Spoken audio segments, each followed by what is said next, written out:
Welcome back. You're watching Business Morning on Channels Television, and today our conversation is on increasing internally generated revenue for the federal government and the state government, and of course the local government. How best can we actually go about this? We've seen the oil price on the international market go down as low as $46, and experts say that of course it will continue to go down, at least for now. And the federal government, of course, thinks this is the time to begin to look at other ways of generating revenue. And so we will be talking about this on the program today. I will be speaking with a development economist, Mr. Odilim Enwegbara.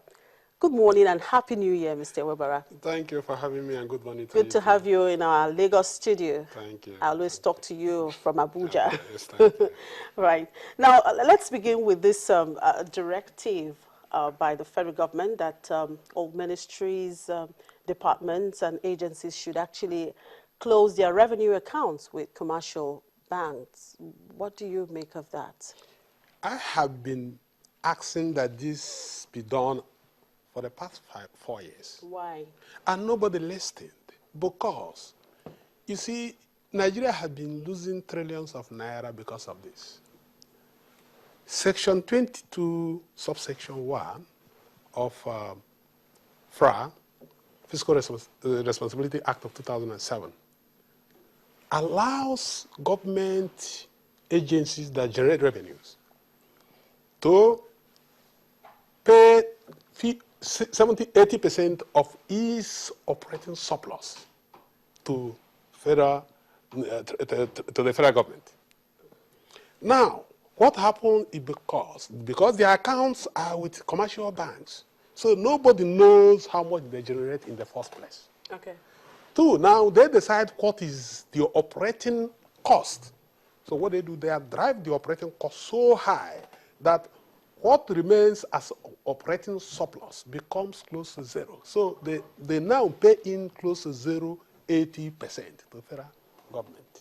In fact, some of them have to ask for money, extra money, because they will say the operating cost is so high that they have to borrow. Now, because nobody actually knows how much they have in these banks, now when you move that account to Central Bank of Nigeria, you now know how much they generate in the first place. But before they move it, yes. Well, the federal government has just introduced electronic revenue generating system. Yes. So perhaps is that going to help to yes. checkmate of whatever course. they move, even of course. to the central bank? Because federal government has realized, that's what disagreement I've been having with my sister. I will call her my sister, Konjiwala, because look, the function of a minister of finance is generating revenue, but most importantly, trying to block leakages and wastages in the system.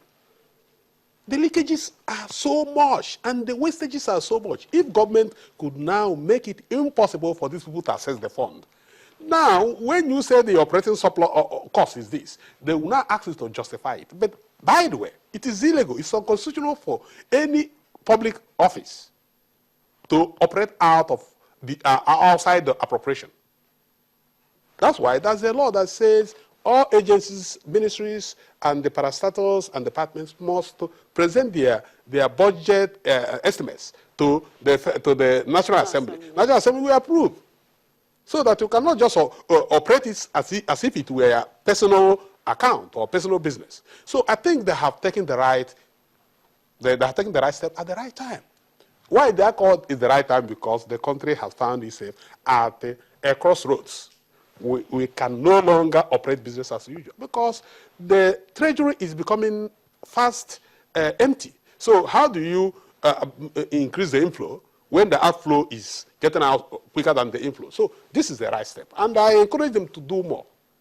I encourage to do more in this regard. Now, talking about the electronic revenue collection platform that they have tried to set up. We know we have the challenges of infrastructure, yes, okay, yes, network yes, issues yes, and all of that. yes. How do we, that's also a challenge in this. So we may probably not achieve perhaps 100% what we're trying to achieve. You see, it's the Chinese adage that says a journey of 1,000 miles starts with one step at a time. I think that when Sanusi started about 3 years ago, the e-payment and things like that, so many people say, no, no, no, no, no. I was one of the people that said, look, let's start it. Let's make mistakes and learn from our mistakes. If you want everything to be right, you will never get to where you are going. Along the road, you correct your errors. So I think in this direction, I will encourage, I welcome the efforts of this government. And I think they have to be appreciated. Nigerians have to really show appreciation that it has been the right step taken at the right time. But there are other ways to also increase revenue, because that alone, okay, let me show you, for example, how much Nigeria has been losing because of not having taken this step. Section 22, subsection 1 says that all government agencies that generate revenue should remit 80% of their operating surplus. So most of them decide what is the operating cost, so that operating surplus will be zero. Look at, in 2010 alone, these agencies generated 3.06 trillion and remitted only 46.8 billion. Because the operating surplus, they drive the operating surplus to so high, operating costs so high, so operating surplus becomes little or nothing. What mechanism did you use in getting that fact that they dragged the operating surplus? Because when in 2012, yes, 2013, February 2013, the House Committee on Finance called a hearing inviting all CBN. Do you know CBN generates a lot of money? SEC, NMPC for 3 years generated over 6 trillion and remitted nothing. You say, when we are talking about generated revenue, we're not talking about oil export. We are talking about the refineries, all those things they do. Do you understand? So they paid no money to. So when they called this hearing, I was invited as a resource person to the house, and we listened to these people. Some of them were shivering. Some of them were trying to, so they were taken on our ways. And it was discovered that this is not discovered, but the Fiscal Responsibility Commission, which oversees the activities, now came up with these figures. Say, this is the money we are supposed to have gotten. Had it been we scrapped Section 22, subsection 1. So in 2010, 3.07 trillion, and they remitted 54.1 billion. In 2011, the same thing, 3.17 trillion, they remitted 70. This year alone, if here is not taken, we shall be, they should be generated about 4 billion, and they will be remitting about 150 billion. They will be generating about 4 trillion, sorry, and they will be remitting about 150 billion.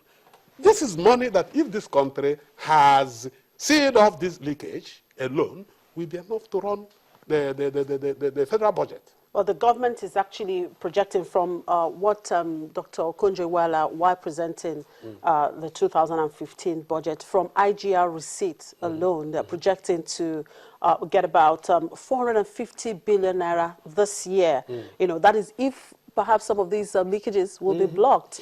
But you see, the problem I have with Okonjo-Iweala is that Okonjo-Iweala is a neoliberal economist who is very prudent, who, I have told you that the major function of a Minister of Finance is to generate revenue, close up leakages and the wastages. Let me tell you, Nigeria can generate we can generate no less than 10 trillion in a year. Even the so-called So budget, you're saying that this 450 billion is a far cry? Exactly, because look, because I prepared myself before I came here. That's what I call carbon tax.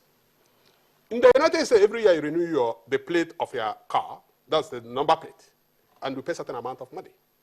If we come in with the same carbon tax, that every year you renew the number plate of your car, those with the V8 and above, they pay 100,000 for renewing that plate every year. And it will bear a number. For you to have your plate in 2015 or 2016, to write expires December 2016. So that, do you know how many cars we have in this country? V8 we pay about 100,000 every year to renew their car. V6 we pay about 70,000. V4 and down we pay about 25,000. That's a lot of money. That's a lot of money. Then the high tariffs on imported goods. Why shouldn't we impose high tariffs on so many countries like the United States make no money other than through tariffs? Why can't we impose high tariffs on imported goods? We must impose high tariffs on imported goods so that the tariffs revenue will be enough to invest in reducing cost of doing business.